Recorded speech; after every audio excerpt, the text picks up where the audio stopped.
for missing U.S. college student Sudiksha Konanki. And sources familiar with the investigation say it's this man. There's concern about the statements that he's made, the inconsistencies on those statements, and that bothers us. The sheriff's office in Loudoun County, Virginia, where Konanki is from, saying a 22-year-old man has caught investigators' attention. He appears to have been the last person with Konanki before she vanished from this Punta Cana beach. But the sheriff's office stresses this is not the same thing as a suspect, as this is not a criminal matter. It is still a missing person case. Dominican Republic authorities who are leading the investigation have neither confirmed nor denied there is a person of interest. The University of Pittsburgh student was last seen on surveillance video here more than 6 days ago at this resort on her spring break trip. Her disappearance around 4:15 a.m. Thursday, later sparking a massive search. Hey guys, how's it going? Good evening, everyone. Here, let me put these on. Welcome to another live edition of Timeless Mysteries. Tonight, you're all in for a real treat because we have a very special guest joining us, a world-renowned private detective, TJ Ward, all the way from Atlanta, Georgia. If that name sounds familiar, it should. TJ has tackled some high-profile missing person cases in recent history, including the Natalee Holloway investigation. Tonight he's here, and he's going to help us shed some light on another perplexing disappearance. So I'm going to go ahead and just kind of dive into the story in case you guys don't know what it is, and then we're going to ask TJ some questions. Sudiksha Konanki was supposed to be enjoying a carefree spring break with her friends under the warm Dominican sun. Instead, her trip turned into a harrowing mystery that has left her family and investigators grasping for answers. On March 6, 2025, the 20-year-old University of Pittsburgh student vanished from the beach in Punta Cana in the dead of night. Despite extensive search efforts by the Dominican authorities with FBI support, the anxious scrutiny of loved ones an ocean away, Sudiksha has not been found. How could a young woman simply disappear amid a popular resort? Was it a tragic accident in treacherous waters, or did something sinister befall her on that moonlit beach? These questions have gripped all who follow the case, from the officials working tirelessly on the ground to veteran investigators like TJ Ward. In this comprehensive deep dive, we're going to explore everything known so far about Sudiksha Konanki's disappearance, the timeline of events, the official findings and contradictions, the theories and the speculation. And we'll also talk a little bit about TJ Ward's background and his involvement. Sudiksha Konanki was 20 years old. She was a junior at the University of Pittsburgh, originally from Chantilly, Virginia. She is an Indian citizen and a U.S. permanent resident, described as bright, outgoing. She was a young woman embarking on an exciting trip with her college friends. In early March 2025, Sudiksha and 5 female friends traveled to the Dominican Republic for spring break, looking forward to sunshine and sandy beaches. They checked in at the Riibe Republica Hotel, a sprawling, all-inclusive resort in Punta Cana, on March 3rd. For the first few days, it was a typical holiday, relaxing by the pool, enjoying the nightlife, making new friends. No one could have imagined that Sudiksha's fun getaway would turn into such an international search operation. Sudiksha's background as an Indian American student adds an extra layer to the case. She grew up in Virginia and was well-traveled, but this was likely her first big trip to the Caribbean. She is fluent in English and likely aware of basic travel safety. Sudiksha was not someone prone to rash decisions, according to family and friends. Her parents raised her to be responsible, She always carried her phone with her, her father noted, which made one detail especially strange. The night she disappeared, Sudiksha left her phone and her wallet with a friend. Why would she set off without her personal belongings? Was it simply to avoid water damage if she planned to swim, or a sign that she intended to return shortly?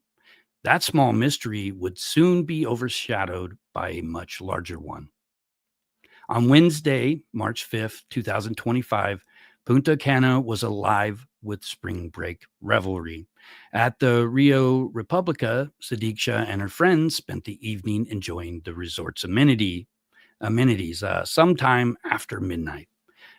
Now, the early hours of Thursday, March 6th, a power outage struck the hotel. The resort later said the outage prompted many guests to venture outdoors in the pre-dawn hours. Surveillance cameras captured Sudiksha and one of her girlfriends at the hotel bar sharing a hug around that time. There was an air of youthful freedom. Finals and classes were far away, and the night was warm. The ocean beckoned. Around 4:15 a.m., security footage showed Sudiksha leaving the hotel grounds with a group of 5 others. In addition to Sudiksha, there were 3 of her female friends and 2 young American men they had met at the resort. One of those men was 22-year-old Joshua Riibe, a college senior from Minnesota. The video showed Sudiksha and Riibe walking arm in arm toward the beach, looking very much like friendly spring breakers enjoying a late night adventure. They had headed down a path toward the resort's beachfront, which at that hour was dark except for the moonlight and perhaps the glow of the distant resort lights. Notably, there were red flags posted on the beach. They had really rough ocean conditions that night. Another guest had reported the resort recalled that March 6th was especially windy and the waves were around 6 feet high. In fact, the Rio Republica has seen dangerous incidents earlier in the year. On January 17th, 2025, 3 European tourists drowned in the surf there after allegedly ignoring these red flag warnings. This is crucial context. The ocean that night was not calm. A red flag on the beach means it is forbidden to enter the sea, as the resort later emphasized. Unfortunately, a combination of vacation ebullience and darkness and possibly alcohol may have diminished the caution that such warnings should provoke. Sudiksha's group proceeded onto the sand despite the conditions. What happened over the next half hour is the crux of the mystery. According to subsequent interviews and statements, here is the sequence of events as best as investigators can reconstruct. At 4:30 to 4:45 a.m., Sudiksha and Josh and their friends arrived at the beach. At some point after, Sudiksha and Josh decided to go into the water, while the other 4 individuals, Sudiksha's 3 girlfriends and a second male friend, stayed on the shore and soon returned to their hotel. It appears that Sudiksha removed a white swimsuit cover-up that she was wearing, as well as her sandals before entering the water. These items would later be found draped on a nearby lounge chair on the beach. This indicates she intentionally went swimming, or at least wading. Sudiksha and Riibe were spotted by at least one CCTV camera, and they were in the water around 4:50 a.m. That is the last known sighting of them. At 4:50 a.m., the camera records showed both of them, believed to be Sudiksha and Riibe, I think it's Riibe, waist deep in the ocean. They were talking and kissing a little in the waves. As Riibe later recounted to investigators, at this moment, nature intervene. Riibe told the police that a large wave suddenly crashed into them, pulling both Sudiksha and himself out deeper into the sea. The strong current rolled them, and they struggled against the rough water in the pre-dawn darkness. It was a terrifying turn of events. One moment, a romantic late-night dip. The next, a battle for survival against the ocean. After the wave, approximately 4:50 to 5 a.m., Josh Riibe fortunately had a background as a former lifeguard. He later said his training kicked in. He managed to regain footing and swim Sudiksha back toward the shore, fighting the undertow. He claims he successfully got her out of immediate danger. According to an interview transcript reported by multiple outlets, he had swam her to shore after that rip current pulled them out. If that's true, this is a critical point. It would mean Sudiksha survived the initial drowning scare and made it out of the water alive. Riibe told investigators that upon reaching the shallows, he collapsed, vomiting from the ordeal, which is not an uncommon reaction after swallowing seawater and the sheer panic. Sudiksha, according to him, was standing on the beach at that time. She allegedly told Riibe she was going to fetch her things, presumably her cover-up and her phone and room key that she had left in the chair. It's unclear if she meant that she was going back to the hotel to meet with her friends or to get those belongings. At 5 a.m. to 5:30. At some point, these minutes, Sudiksha disappeared. Riibe says that after he finished vomiting and collected himself, he looked up and Sudiksha was simply gone. He did not see which direction she went. Initially, he may have assumed she walked back toward the hotel. He later told police that he was surprised to hear of her disappearance, implying that at the time, he didn't immediately realize anything was wrong. Perhaps he was dazed and exhausted. Riibe himself likely left the beach not long after, presumably heading back to his room. One puzzling aspect that has drawn scrutiny is the timing of when Sudiksha's absence was reported. Her friends did not alert resort authorities or police immediately after he left the beach. In fact, resort officials told Sudiksha's father that her friends reported her disappearance about 12 hours after she was last seen, meaning roughly late that afternoon on March 6th. Why such a long delay? There are several possible explanations. The friends may have assumed that Sudiksha stayed with the group of guys or went off on her own for a little while.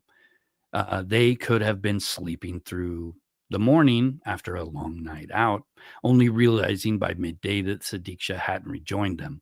It's also possible that there was confusion. Did someone think she went on an early excursion or met other acquaintances?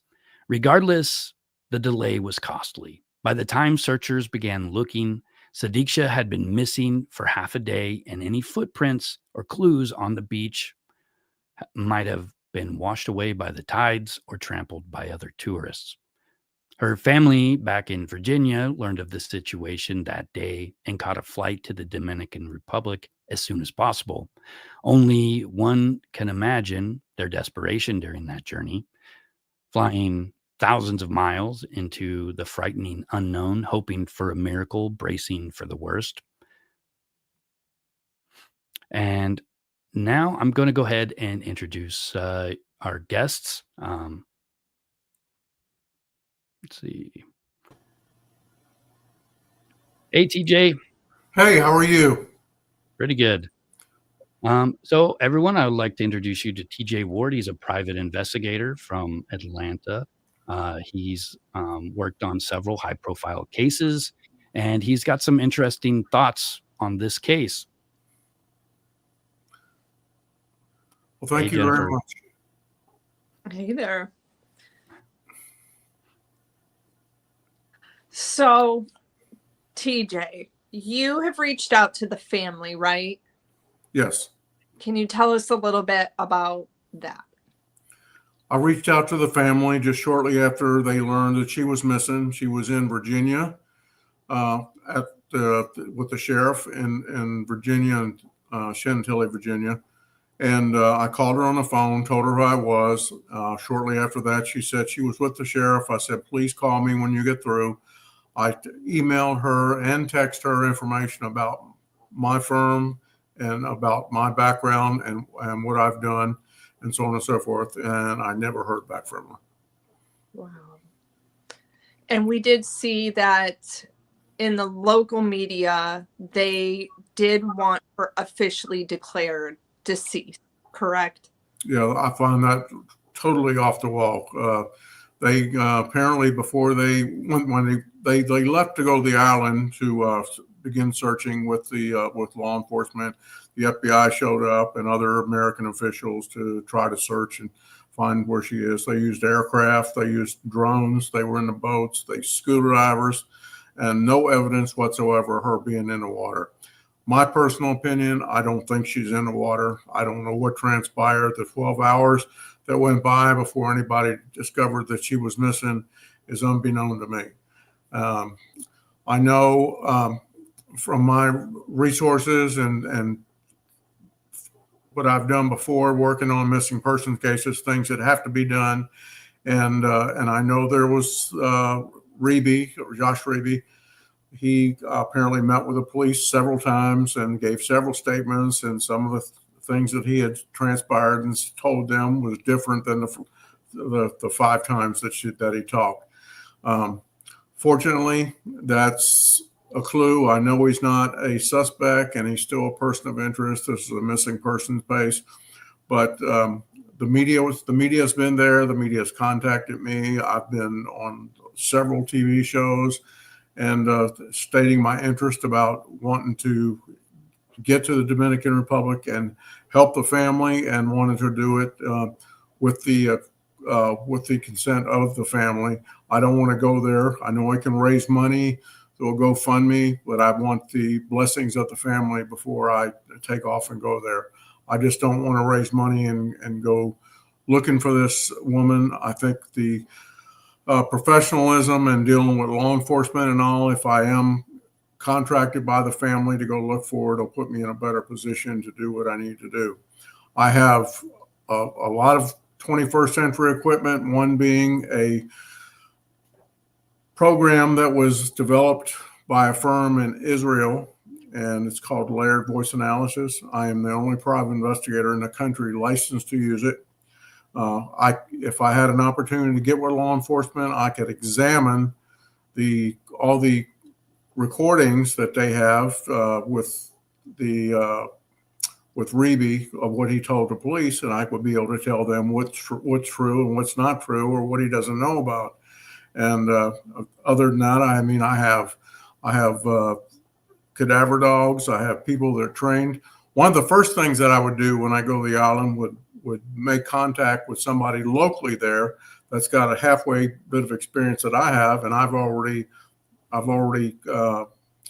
contacted somebody who's an investigator there. And the reason being that going there and trying to deal with people and law enforcement and bad people and good areas, bad areas, he would be able to communicate that with me. And also he speaks the language there. Ironically, I've had a lawyer in New York that's contacted me, and we've been communicating. And she's from the Dominican Republic. She is a immigration lawyer, and she's tried to make contact with the family also. And ironically, I've had 2 individuals who live in Chantilly in Virginia that's reached out with trying to reach the family and try to communicate with them to let them know who I am, and it would be to their interest for me to go there. I believe that law enforcement and the family are under some suspicion that that she's drowned. My personal opinion, I don't think she's in the water. They would have found some evidence of her clothing, or something would have washed up or been floating in the water that they would have found. I mean, it was an extensive search for over 2 weeks, and nothing has arisen that says that she's in the water.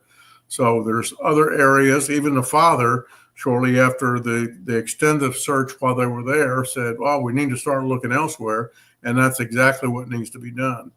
I'm in hopes that they would still contact me and give me an opportunity to represent them and go to the island and work with law enforcement. And I rest assured, with my background and all the other high-profile cases I worked, I'm sure the media would get interested in coming back to the island to learn what I might find. Also, TJ, something really important. I know you're from the Atlanta area like I am, and human trafficking is huge here. And it's something I think that a lot of people don't think about. What are your thoughts on that in relation to this case? Well, ironically, when these younger people travel to these islands, even talking about Aruba, and also I just received a call from a family in Hawaii, and their daughter has gone missing since January on the beach with her boyfriend, cooking out in the night hours, and they can't find her either. They found the boyfriend in the water. He had apparently died in the water. They've ID'd him, but to this day, they have no clue where their daughter is. And I explained to them, just like I've explained to this family, I'll be more to reach out to help them.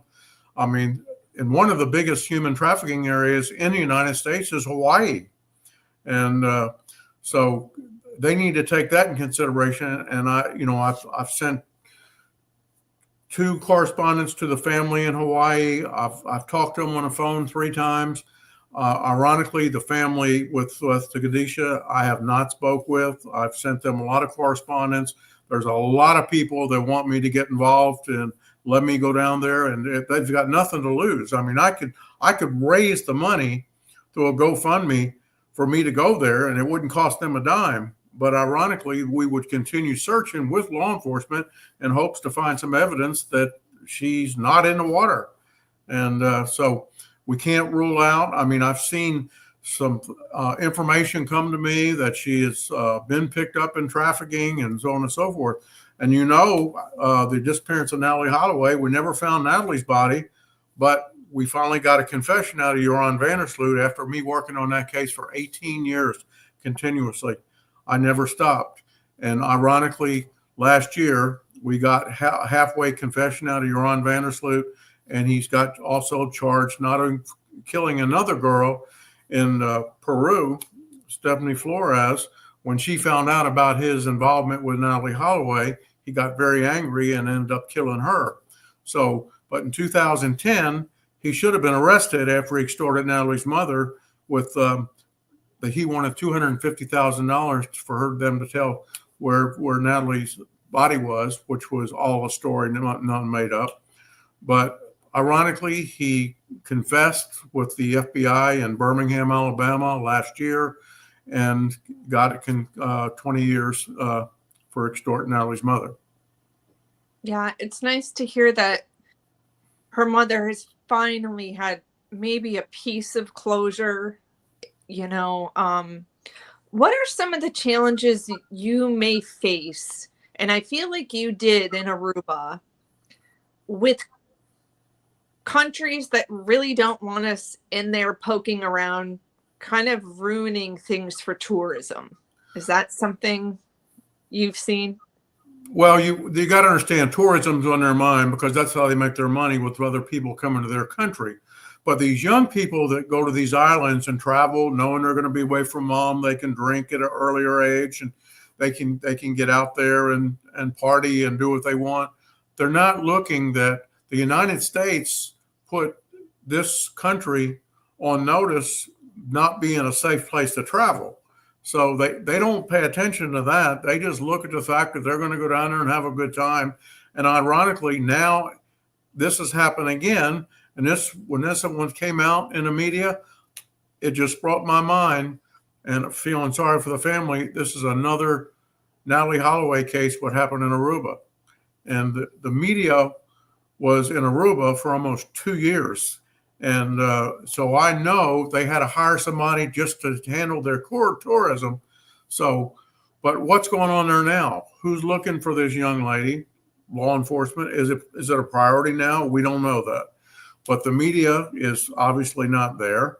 But I think if they would take the next step and allow me to go there on their behalf and try to get some answers to what's happened to their daughter would be great. And I'm just blown out of the water about the fact that they approached law enforcement, wanted to obtain a death certificate on their daughter, thinking that she drowned when there's no evidence whatsoever. And of course, law enforcement's denied doing anything like that. They said they won't give her any death certificate or anything until there's evidence of that transpiring. So, TJ, I prepared several questions, and I think you kind of talked a little bit about the red flags that, the lack of clothes being found or any kind of evidence that she was in the water. But what about Josh saying that he rescued her from the wave that swept him out to sea, and that she was fine 1 second and then she was just gone? I mean, it doesn't make sense to me that she would go back into the water at all. No, I don't think she would either. And the mere fact 12 hours went by before anybody knew that she was missing is another flag. But then again, if I could get there on their behalf and get involved with law enforcement, I have 47 years of law enforcement experience.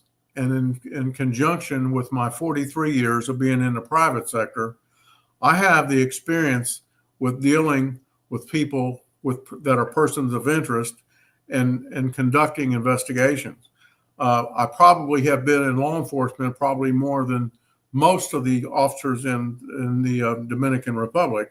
So it would be an asset for them to send me there and able to work with them, and the things and how I work and looking for a missing person in the same manner I did for 18 years in Aruba. I take answers. I will tell you, there are some people, witnesses, that don't want to deal with law enforcement that might want to talk to me because I'm not a police officer there. And they might tell me something, or I'll learn new information from somebody that law enforcement may not have right now.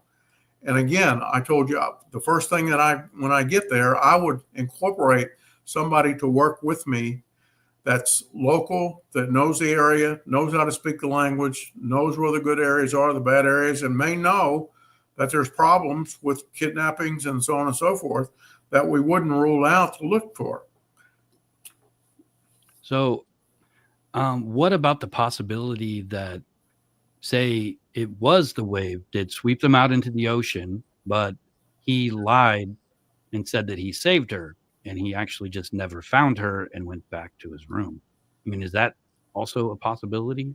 Well, again, if I can get an opportunity, what he's told law enforcement, and review it with the voice analysis that I have and be able to utilize, I will tell you the voice analysis is being utilized in 14 different countries around the world. And one of them is India.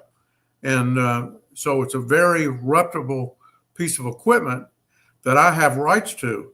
And I would be more than happy to go there and work with law enforcement on their behalf, the family's behalf. Again, I don't want to go down there without the blessings of the family wanting me to go there and knowing that I'm there on behalf of them. Because I can rest assured, if I go there, from my background, from what my 18 years I spent in Aruba, the media is going to get interested and come back because they're going to know what I'm trying to find and what I learned. I can tell you that. So we can keep this case alive. We don't want this case to die out and just be another missing person. Ironically, this girl may be somewhere in danger right now, and we can't rule that out. We can't rule it out at this point in time. So I would love to be able to get there and be able to find out what I can and work directly with law enforcement to try to get answers. Do you think that the parents are grieving so deeply that they just would rather believe that it was an accident? And this may be a cultural issue. This may be something that's a culture in the Indian culture about something that's happened and forget about it. But I think they're convinced that she drowned and they're going to live with that and move on. I just think it's too premature. This case is only 3 weeks old. and it's too premature. I mean, I spent 18 years finding new information, psychics, witnesses, and while I was in Aruba. So we can't rule other things out that could be found until we find some new answers. There may be something more there. If she's in the water, something's going to wash up at some point in time, and we don't need to stop looking 3 weeks after somebody's gone missing. Yeah, I thought it was interesting that the authorities there told the parents that it was a drowning without any evidence, and they won't give them a death certificate because there's no evidence, but they still suggested that it was an accidental drowning.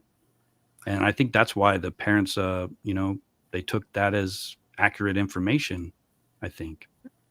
Well, they're not going to get a death certificate until they find evidence that she's dead.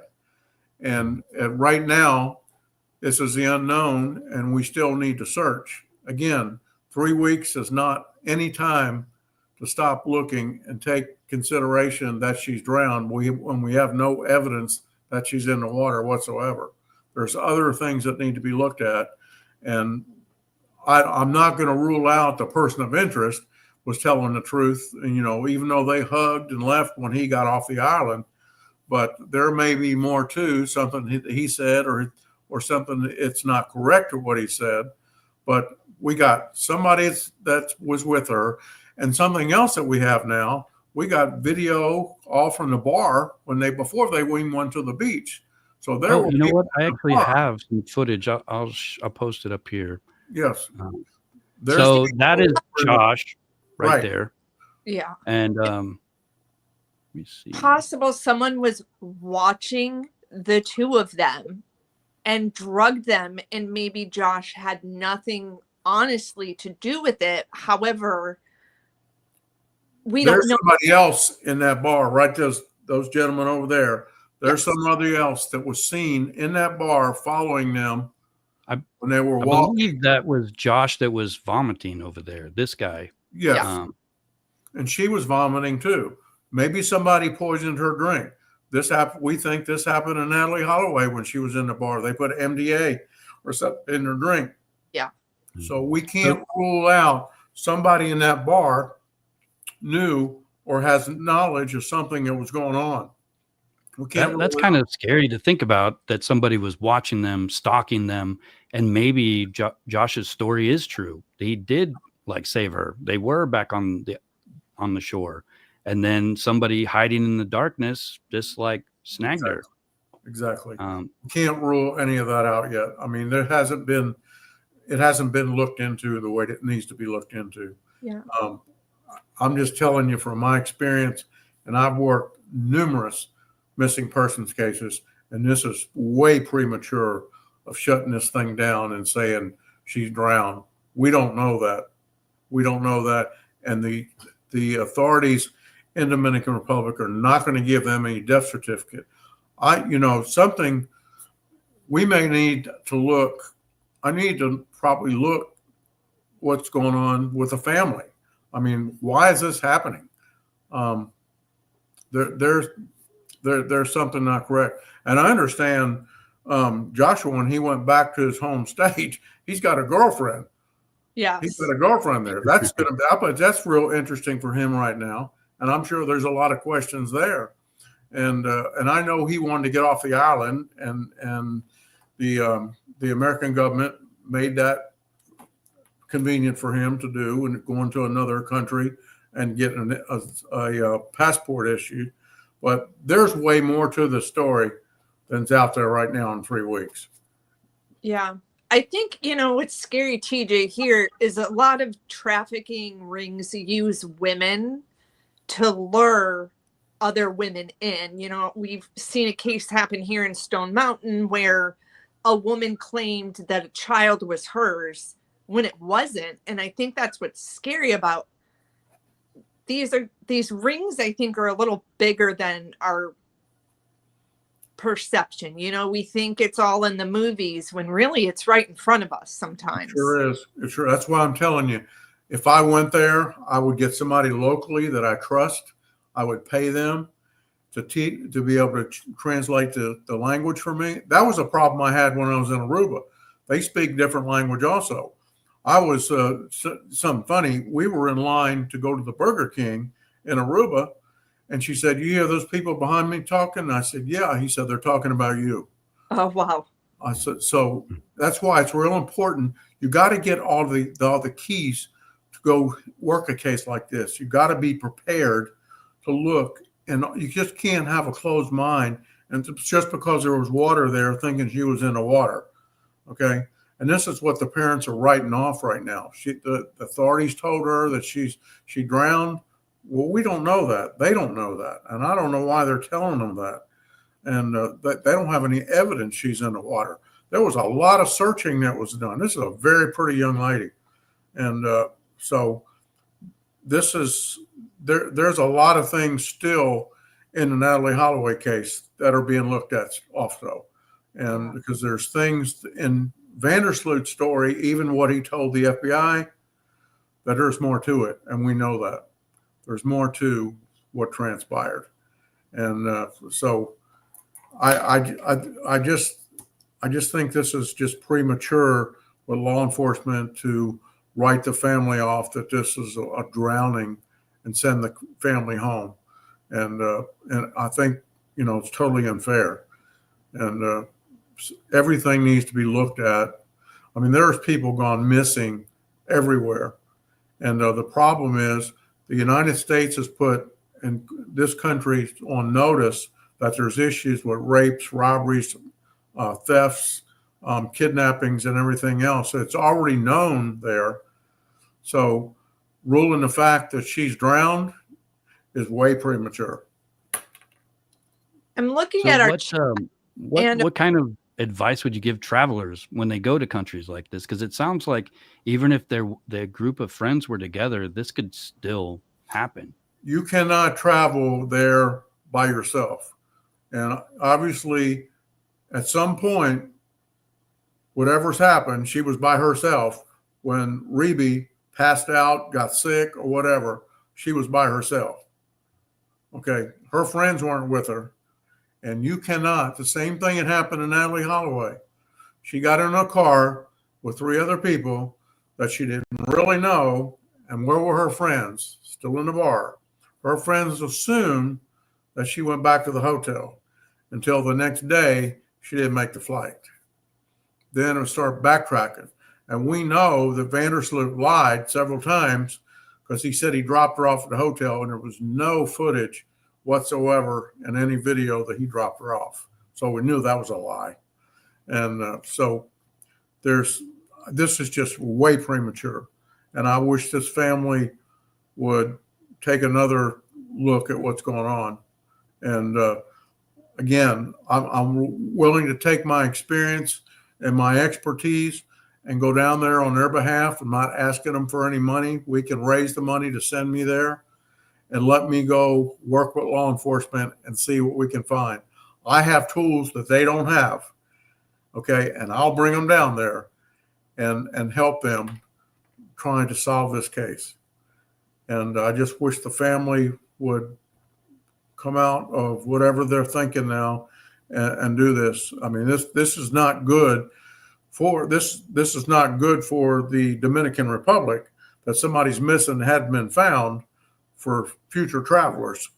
I mean, this is in people's mind, and somebody's gone missing now, and there's no evidence of her drowning. In the chat, someone asked, we try to make sure we pull some questions from there too, sometimes, TJ. Mirabel wants to know, is there anything that you have researched about Josh that you're willing to share with us? I haven't researched anything on him yet. Once I get involved, that's one of the things I would do. Okay. I would also, I would look at everybody that's involved in this case. I'd do backgrounds on them. I would try to find things money-wise, everything else. There's a lot of things you have to, when I take cases now, not only do I investigate the person that I'm investigating, but I'm investigating the person I work for also, because there's sometimes 2 sides of the story that you have to look at. Okay. So there's things that need to be looked at. But if they bring me on board, I will jump on the ball and get to work. So TJ, how many cases, missing person cases, have you actually solved over the years? I mean, have I solved? Probably 5 out of 12 that we found.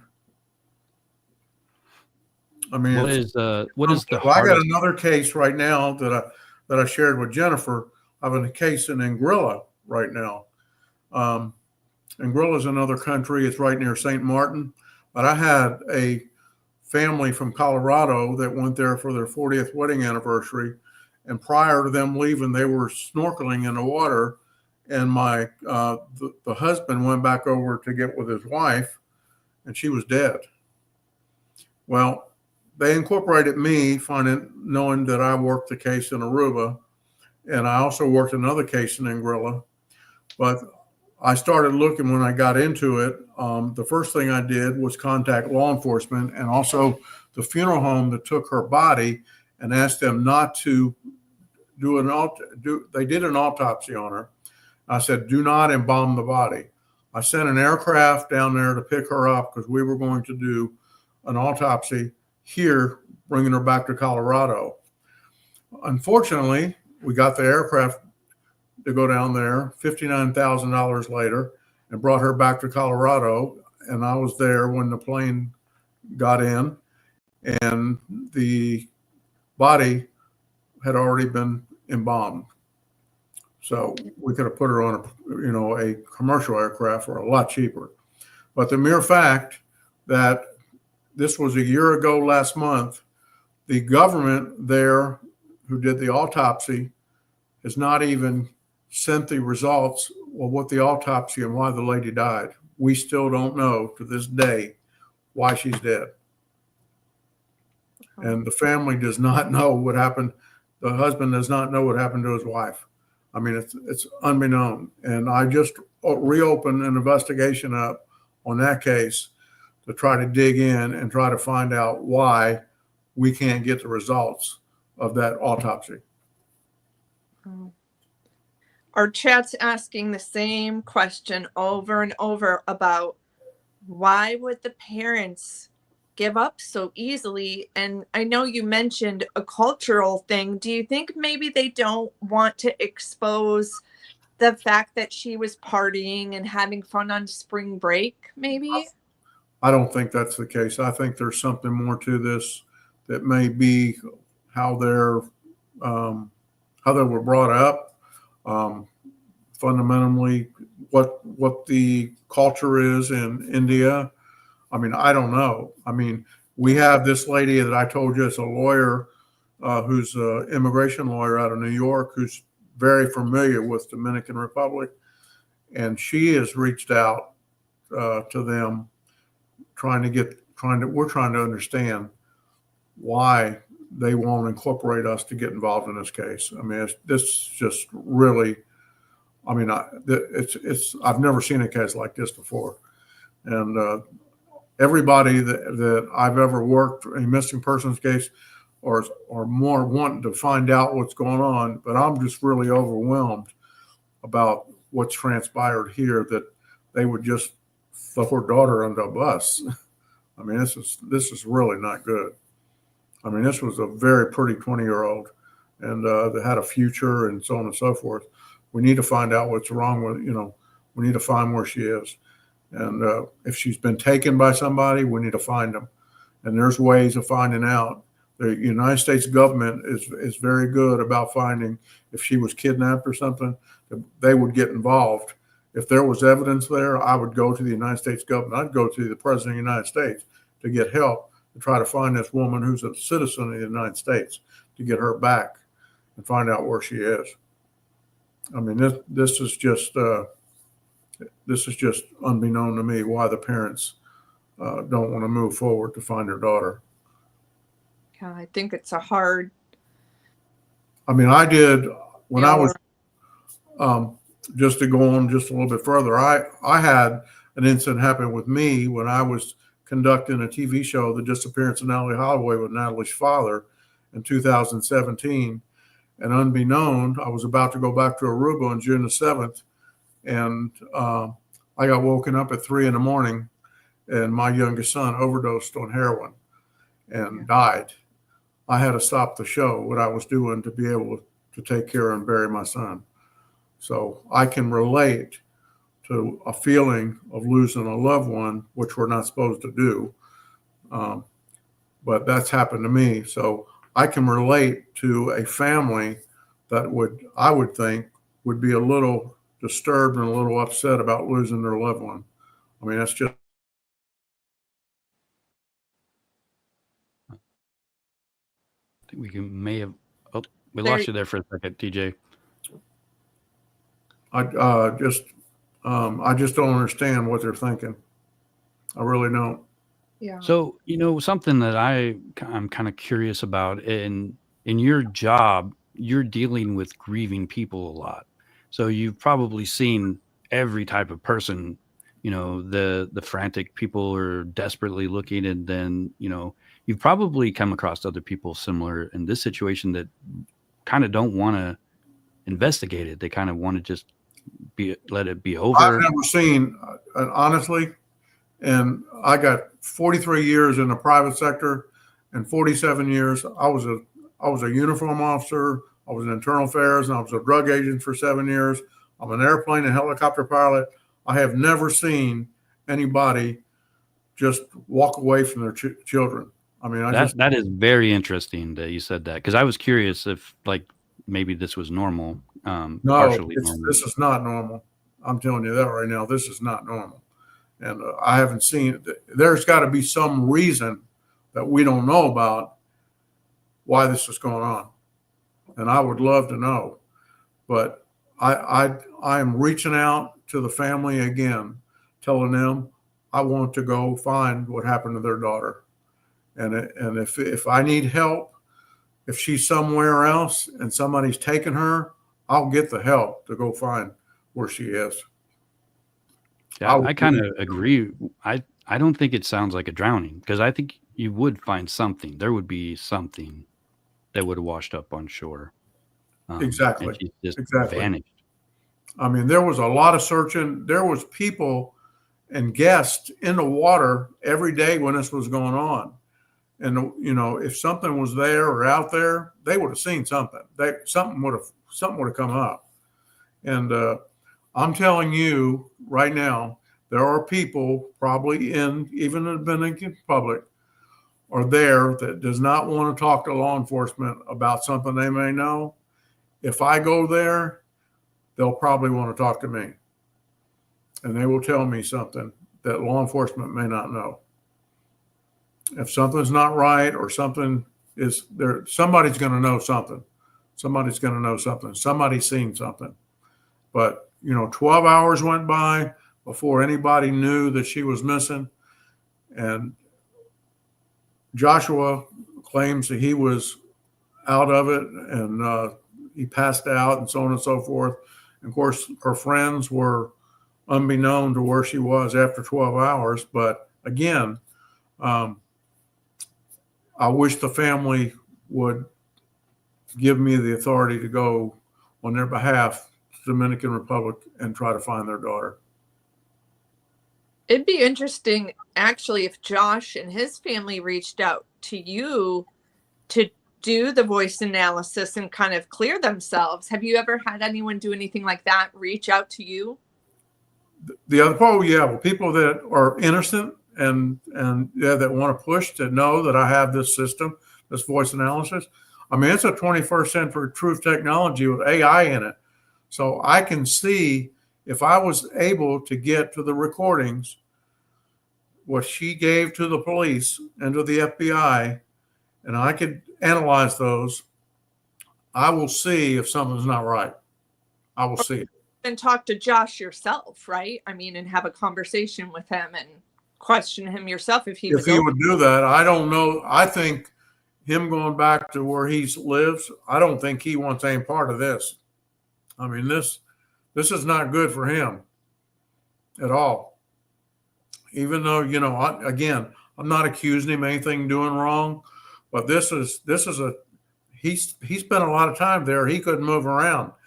The Dominican Republic police got told by the judge they were violating their own law, because the law says unless you're a suspect or about to be arrested, they can only keep you in hands for 48 hours.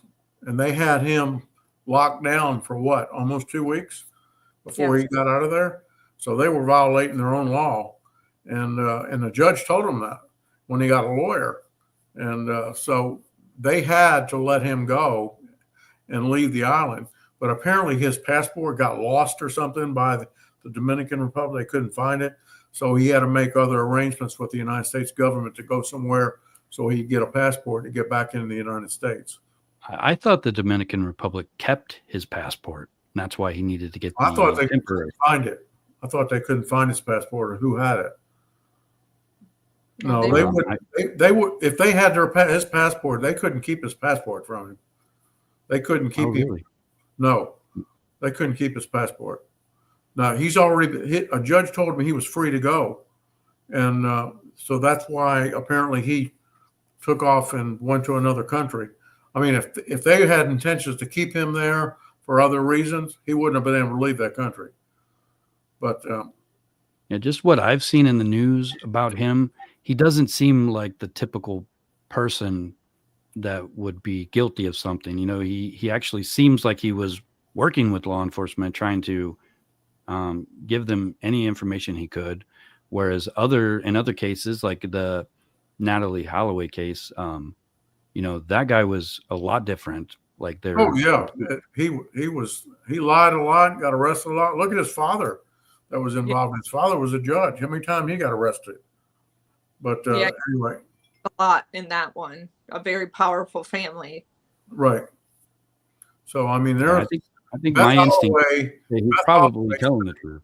Beth Holloway spent 2 years on the island to try to find what was going on with her daughter, and a long time. I went there over 10 times, back and forth. I would go there and stay for 5 or 6 days. But I will tell you what helped them so much was the media. I mean, I was on TV every single night, and that case was like a soap opera. Things changed. There was new things coming up, new things found. Beth found there was people, witnesses. There was new information coming up. Tim Miller was there with EquiSearch, his searching with his dogs and all his people. I mean, there was a lot of things going on in Aruba at one time, and but there was they had to hire somebody from the United States for tourism because they were scared to death that they were going to have serious problems with this. It was everywhere on TV. Yeah, if you guys haven't checked it out, there is an Oxygen series where TJ is involved in with Dave Holloway, and I believe it is on Amazon Prime still. No, it's on Peacock. I had to get a subscription to watch it. I actually have been watching it, and it is really an interesting Well, when you get through with it, let me know, and I'll tell you the real story. Okay. Yeah. Episode on that one. But yeah, chat, if you guys have not seen that series, definitely we suggest checking it out.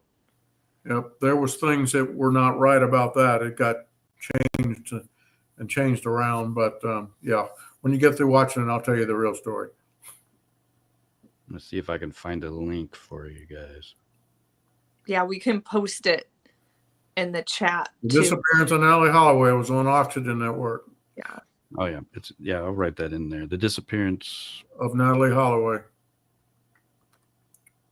Took us about almost 9 months to film it. A 6-week series, 6-week miniseries.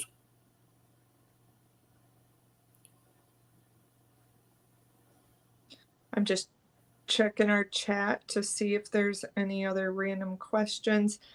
Someone did ask, maybe could the family be involved? Personally, I don't think that's possible. I don't think that's the case.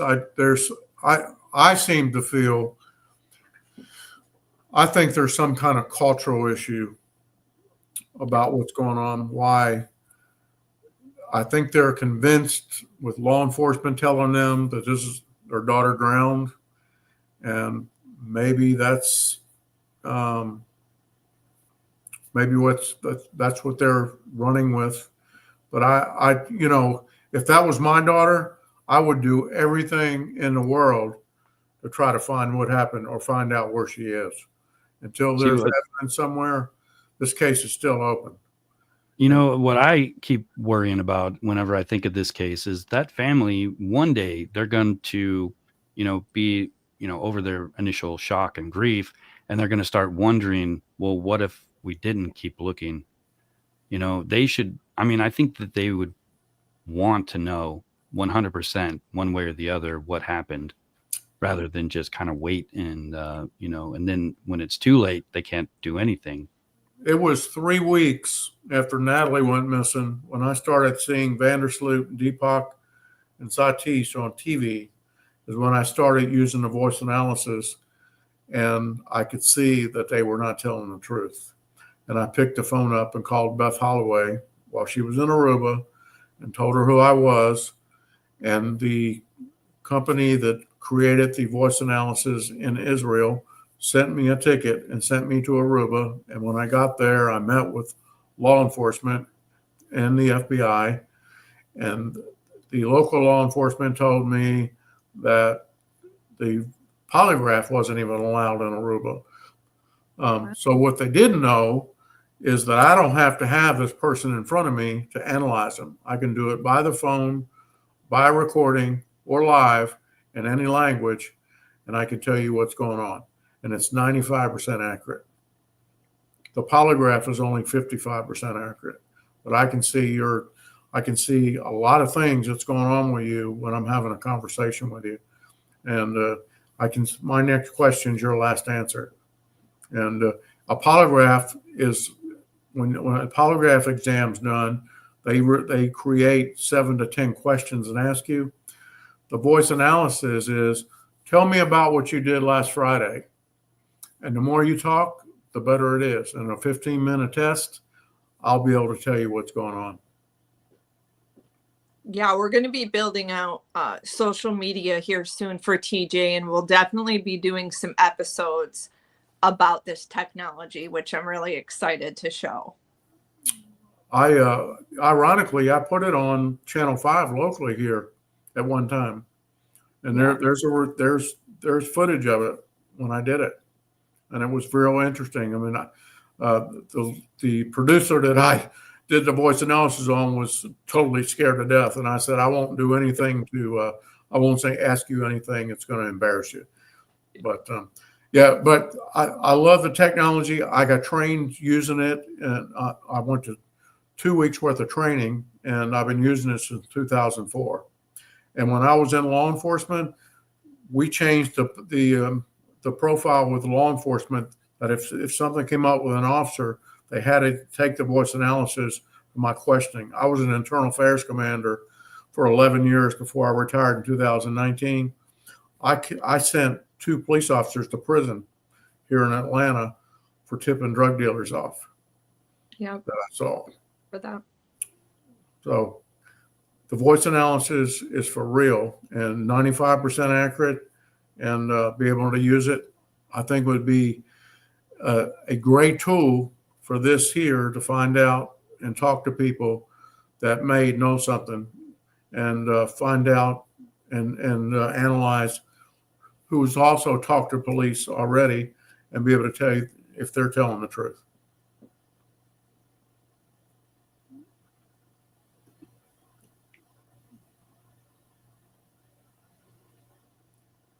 So just hopefully I hope the family comes around. I mean, it was almost 3 weeks before I went to Aruba when I got involved with Natalee Holloway's case, and we're right at the 3-week mark now. So hopefully the family will have some desire to hopefully try to find their daughter. Yeah, maybe they just needed a couple weeks to process. I hope so. Yeah. So when they analyze like the currents and stuff, are they pretty accurately able to predict where a body might turn up based off the current conditions, or is it kind of random? Well, I think where this area where she was in, I think it was kind of roped off. I think had nets or screens in it to maybe keep sharks out or whatever too. Oh, I heard about that too. Yeah. Yep. So I mean, this been a roped off. So I mean, if something was there, something would have showed up somewhere. I mean, with aerial support and all those people in the water and scuba divers, something would have shown up. I just don't believe that she's in the water. I really don't. Something happened after she came out of the water at where she almost drowned and got caught up in a wave. Something happened. There's something else. There's another piece of this puzzle we don't know yet. Definitely. Well, thank you, TJ, for sharing your expertise with us. I don't have any more questions. Rob, do you have anything for him? I wrote out a bunch of questions, and we actually kind of covered all of them. So I really appreciate If you. we can help you with anything, to your listeners or whatever, take a look at my website. It's tjwardpi.com. And I do have his website listed in the description if you guys want to check it out. But anyway, I'll be more than happy to help you. Anything that comes up, we do an extensive amount of different kinds of investigation. And but I really enjoy being on your show, but I enjoy helping people resolve issues that are going on in their life. Well, you're good at it too, so that helps. Very good at it, yes. But anyway, thank you very much for having me, and hopes that this show will help maybe somebody deliver to the family that there's somebody out there who wants to help them. Yeah, definitely. All right, guys. So I just want to thank you all for coming and checking out this topic and hanging out with TJ and Jennifer. If you guys do have any questions, you can leave them in the comments later, if you watch this again, and I can try to get answers for you. But I guess that'll be all for today. I do plan on having another live tomorrow with Jennifer if she's available. So just keep an eye out for that. And I'll catch you guys in the next video. Thank you very much.